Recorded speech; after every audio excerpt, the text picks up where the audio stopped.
Hello, trendsetters. Dr. Lena Rodriguez coming to you from Australia.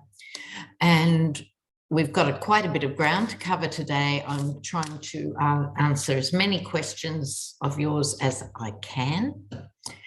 So we'll be doing mainly the international stuff. And then, of course, there's been some developments in mainland USA that we do have to dip into.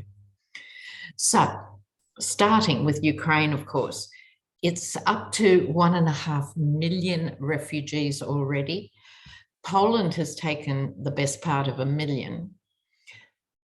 Germany, people off their own bat are going to train stations and with cardboard signs saying, I've got a room, I can take 2 people, I can take 3 people, I can take a mother and 2 kids. Wow. And I'm very proud of Ireland, because not only did the Irish fishermen stand up to the Russian fleet, remember before all this kicked off, they did that off their own bat. And now Ireland has said it will take 100,000 Ukrainian refugees, 100,000. Let's contrast that with the rest of Britain, i.e. England, who has taken 50, 50, and they want anyone they take to have visas, like this is a normal world. Whereas Ireland, Poland, no one's talking about visas, you know. Appalling, absolutely appalling. So, and bless Poland, and I hope Europe is getting money, targeted money to help Poland do this. You know, so much money is squandered. Everyone always talks, oh, there isn't enough money to do this, or pity there isn't enough money to do that. There's plenty of money floating around in this world. It's just that it's usually spent on, you know, Ivanka's handbags and yachts for oligarchs. There's plenty of money. It's just what it's used for. Anyway, on we go. So the first thing I want to look at is inside the minds of the Russian conscript soldiers, what are they thinking? Now, you have to give a big round of applause to the Ukrainian hackers. Apparently, there's more than 150,000 of them.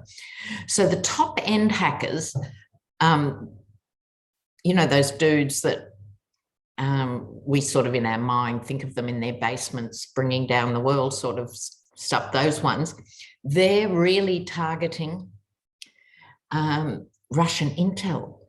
And that's really hardcore stuff to get inside that. And Biden is taking a very clever line, I think, that's obviously in discussion with the Pentagon, of exposing Russian intelligence, right? So it's not just Americans acquiring the intelligence, it's the hackers getting the intelligence, and they're making this decision to talk about it out loud, and I think that's a very good thing. The other hackers are used to flood the system, and so apparently anchors on Russian state TV are saying to their audience, I'm sorry, we can't bring you this broadcast normally, etc. We are being bombarded with 1,000 calls and texts and emails an hour, and that's the behind the scenes. So this is a cyber war as much as anything, and you'd have to think it's coming back to roost because, I don't mind saying it, entertainment only, that Putin has been hugely effective with the misinformation campaigns he has funded. You know, Brexit, misinformation galore, all of it. So it's coming home to roost. So first of all, I'm using the Russian cards and I'm going to look at the mentality.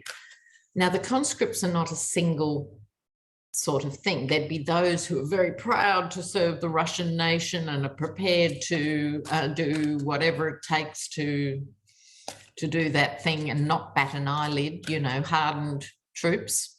I'm not saying they're not there. I think they are there. However, we're now seeing that the majority don't fit in that category. They've been whipped in Okay, so how are these newbie conscripts going? What's going on for them in their minds? Let's have a look.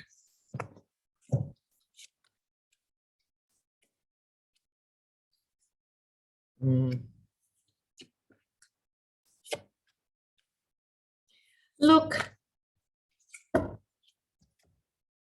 these aren't hard-nosed guys who really have a plan. I think they're a bit at sea, so to speak. So let me show you what's going on here. It starts with this. See the ribbon snipping, the Four of Wands. This is the, you know, you've turned 19, you've now joined the army, here's your uniform, here's your dog tag, the ceremony of joining the army, right? What's underneath them is the Tower. Like they don't understand what is going on and are really freaked out by that. And this could look like some of the destruction and some of the scenes that are actually going on and they're witnessing and being part of. Unwittingly, suddenly they're in there. They're already exhausted. This is only week 2, right? They're exhausted. I think they're emotionally exhausted. They had no idea what they were in for. Note the skeleton in the background here, right? These are not happy campers. So the 10 of Pentacles and the 3 of Cups, this is, look, I think this is the oligarchs talking. I think this is what's left of the great workers' movement of the Soviet Empire and stuff. I think this is behind the scenes, let's say, normal Russian workers who aren't happy, and it's their sons and nephews and cousins who are going to this war. This is the oligarchs. Both these are talking about the troops. And they're talking about you know who. Basically, at this point in time, Putin, even looks like Putin alone at his desk. So this is the devil in these cards, the Russian cards. Putin is drowning in the shallow end of the pool. He has nowhere out from here. How's he going to save face? What's he going to do? None of the options are good, and they're not good for the rest of the world because he's really, really in deep trouble. But from the conscript's point of view, they're hearing things, right? People are, social media, you can't quite kill it. So they're hearing things and they're being used, I think, by both these groups. That's used in a good way. We can't do this to the sons of Russia. And in a bad way, this is our chance to get rid of you know who. Right, so both these groups are hemming in the young conscripts as I see it. Now, in order to be fair, I have to say something nice about Elon Musk. Not a kind word has passed my lips in the past, I'll acknowledge that. But he's taken time out from his own personal one-man space race. Does the world need to be colonizing other planets before we sort out what's happening with this one? No. So I haven't been a supporter of young Elon. However, he has done whatever he's done for this conflict, which is, I think, something like providing his satellites for information or cover or something. He's done something that's good. So in the interest of fairness, now, in the meantime, Exxon, Shell, BP, everyone's withdrawing. There's panic at the gas pumps that, you know, the price is going to go up. Yes, it is. Hello. If it went up to $4 a gallon or something, that's more or less what we pay here in Australia now. I think, I don't know the exact conversion rate. We've always paid much more for gas than you guys did in America. So start making a plan. travel less? Can you use other methods of transport? Can you share rides with people? Try and cut down on your personal gas bill. But yes, obviously, the price of gas is going to go up, but also price gouging, right? They have millions of barrels in reserves. They could take a little hit on their profits. They could say, no, we're going to keep it at this price for 2 months for people. Let's see what happens in the Ukraine. And that'll mean instead of getting 200 billion, we might only get 106 billion profit, you know, for this quarter or something. I mean, please, a little gesture. No, as soon as there's a squeeze, you can pay, you, me, we pay. Okay, but all of this is pointing out to people how the power works, how the money keeps going up, not down, right? So there could be a movement around that of people saying, no, can you please take it off the top? Just for 2 months, see what happens. Okay. Now, let's have a look now. I want to have a look at Finland and Sweden. I'm putting them together. So basically what has happened is because they border the Soviet Union as it was and Russia as it is, they've been very upfront about being neutral and also not pushing to join NATO. We don't need to, we've always been neutral, it'll be fine. And now they're saying, you know what, we want to join NATO. Now, this is big. It's not decided yet, but that's where the momentum's going. This is part of Putin's nightmare.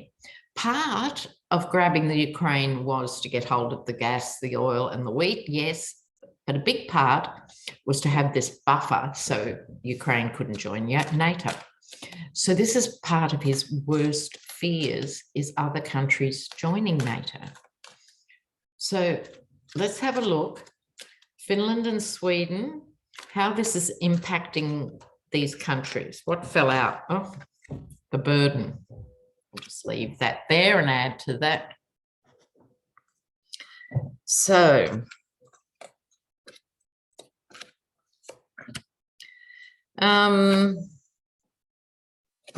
yeah, it's far from clear at the moment, but I can see where it's going. So this is how they feel at the moment. This behavior by Russia is an immense threat. They are right there, right? Right there. So this is a big deal. Hopes and fears. This is them afraid that the burden will become too much, but in the hope, this is the card of hope. They want to retain their sovereignty. How do they do that? They might have to join NATO. So they're definitely thinking about it. So underneath, they've got on with everybody, just, you know, be best friends, hope for the best. So that's worked for them in the past. That position has allowed them to prosper under the Empress. Beside Russia and despite Russia and everything, they've done very well economically for small countries in the past. Now they're going to have to make some sort of major compromise. And that can be an ideological compromise, because if you go from being neutral to not being neutral, it has implications, obviously, down the track, but this is a really big deal. So they're weighing this up and to what extent they're going to directly help Ukraine. And by doing that, bringing down the wrath of you-know-who.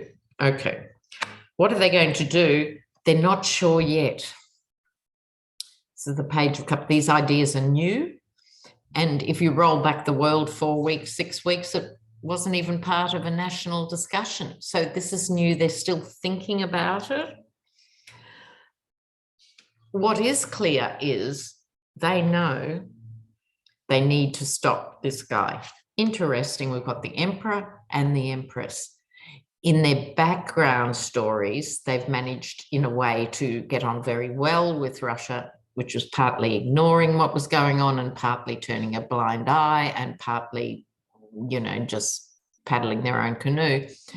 But now he's in war mode. So the emperor has pulled up his civilian robes and shown his armor, and he's on a stone throne. So this is literally Putin and the very unsatisfying position he's in.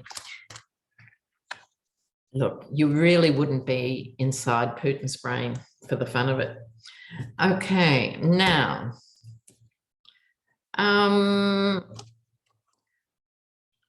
the oligarchs have upped the bounty. Not all oligarchs. One oligarch put $1 million bounty on his head. It's now up to 3 million. That was yesterday. It might have gone up today. Now, that sounds very Wild West and whatever.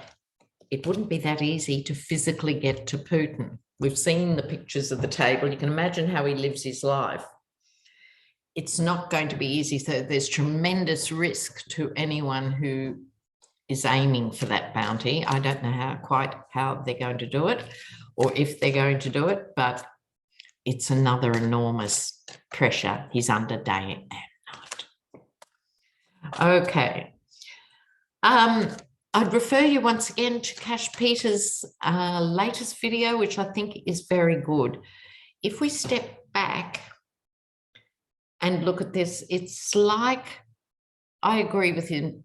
I think I'm doing you justice with this, Cash, that the Ukraine, because the world didn't bat an eyelid when Crimea got stolen, or Belarus, no, but the Ukraine is a very big deal.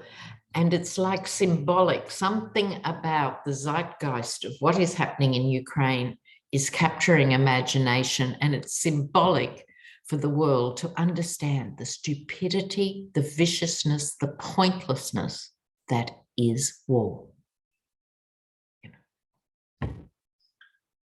So, okay, now I'm going to move on to several things. Oh, before we leave the Ukraine, I love this story.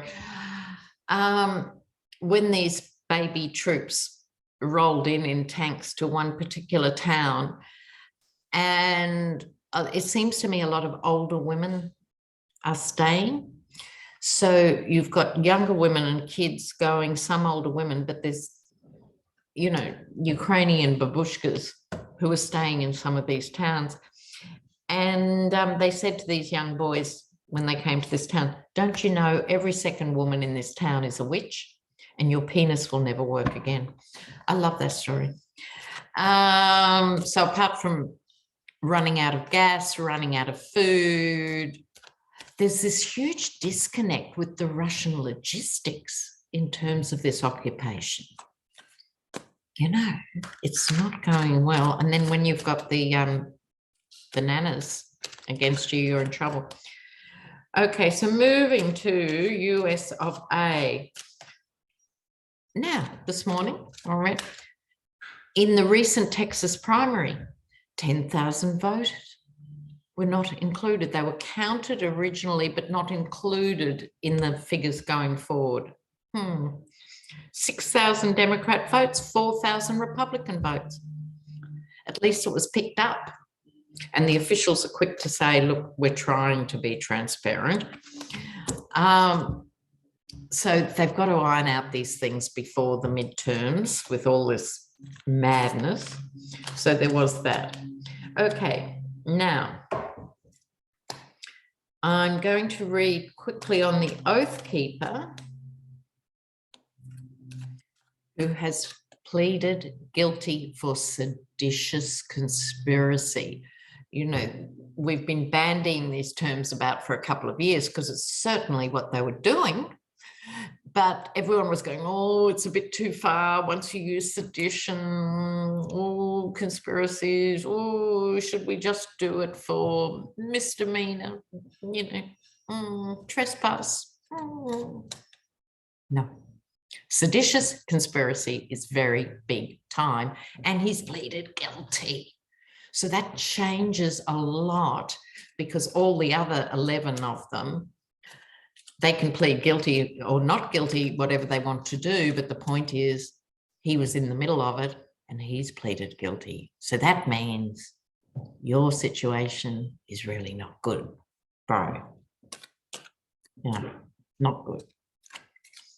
And he's obviously barfing up vast amounts of information so he doesn't get 30 years. Huh. So what I'm going to look at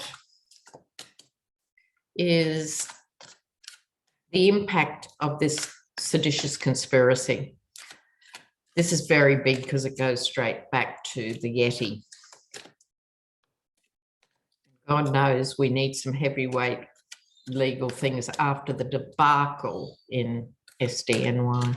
What's going to happen with seditious conspiracy? Okay.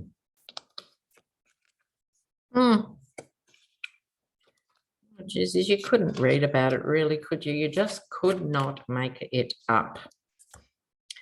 Look, probably you guys, you're thinking, oh God, these tarot readers, we're always pulling out these heavy, nasty cards for these people, and then nothing seems to happen. I think I can speak for a few people here, if not everyone, going, we're as frustrated as you are. The thing with tarot is, not marvelous with time, gets there in the end, right? So, but this was a very targeted question about the seditious conspiracy charges. The death card. Okay. Now, back to basics. If you look very closely at the death card, sorry, my camera's not the best. The figure of death, you've got the bishop here pleading with death, don't take the king, but death doesn't spare anybody. So there's the king with his crown rolled off. I'm just saying.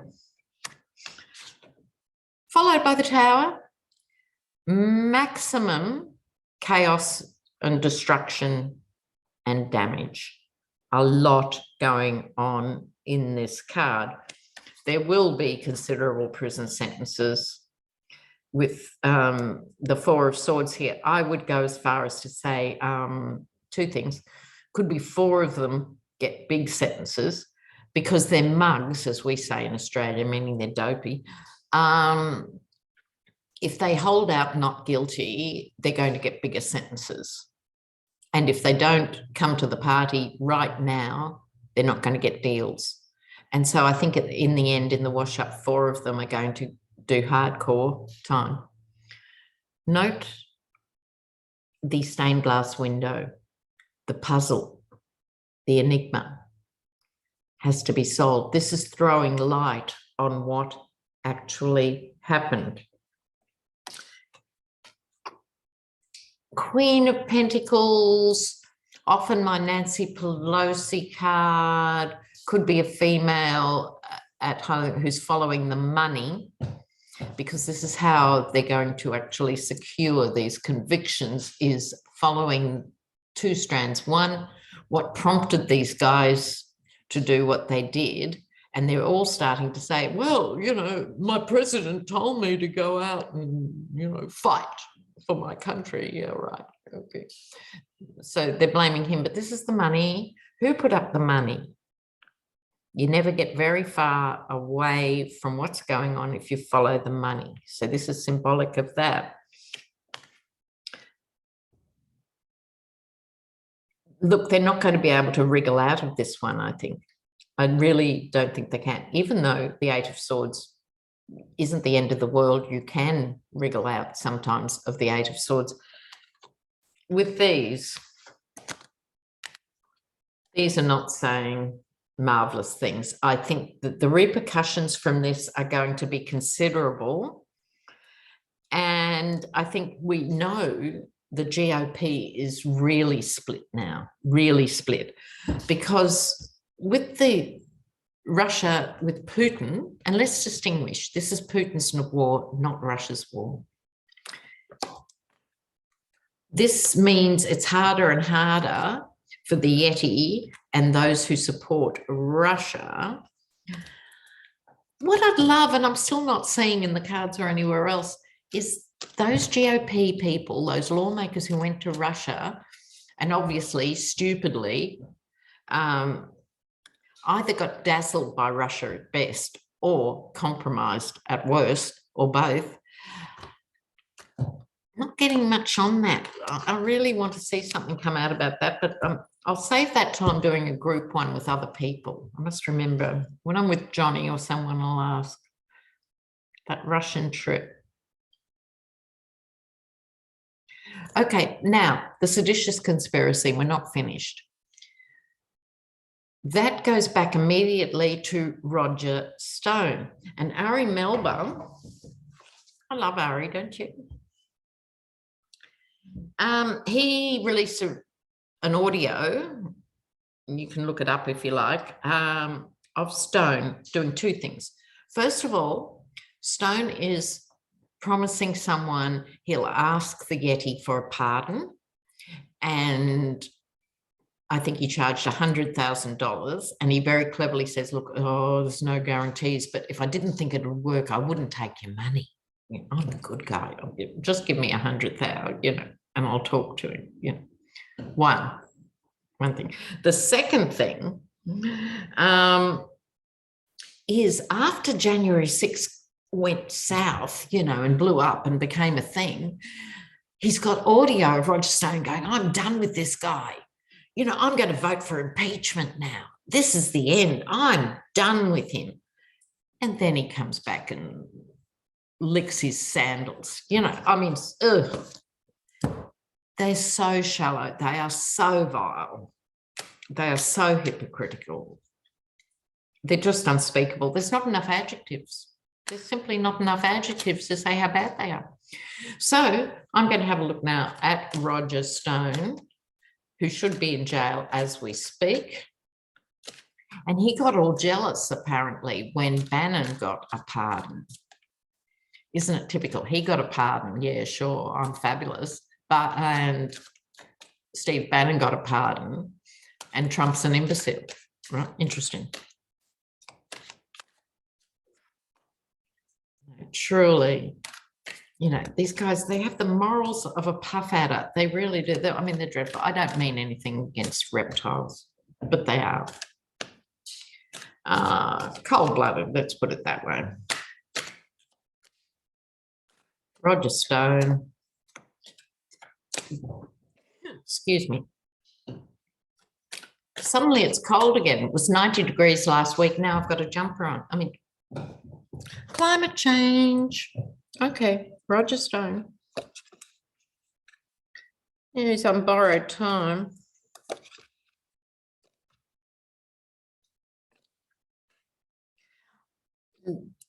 Somebody somewhere is doing something about Roger Stone. Okay. We're not going to hear anything this minute. Waiting around.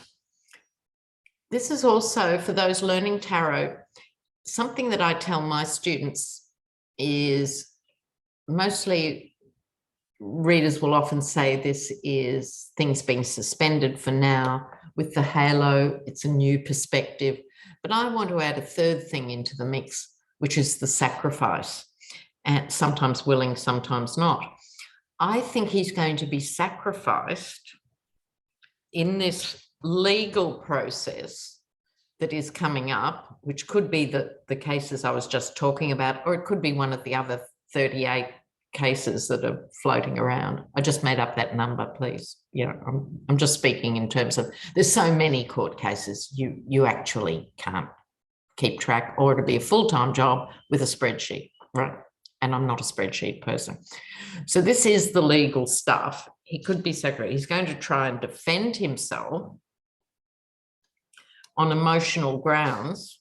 What would that be? I didn't think he had an emotion, but maybe he does. Maybe he does. It could also be, the thing with this Ace of Cups, this is the Dove of Peace.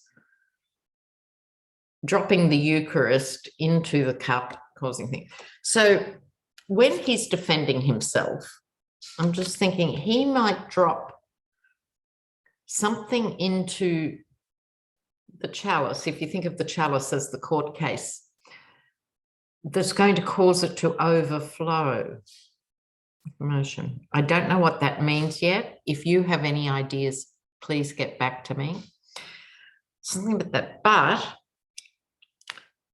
at the end of the day, the King of Wands, who may or may not be Merrick Garland, oh, please, God, I beg all the gods that Merrick Garland is up to this job.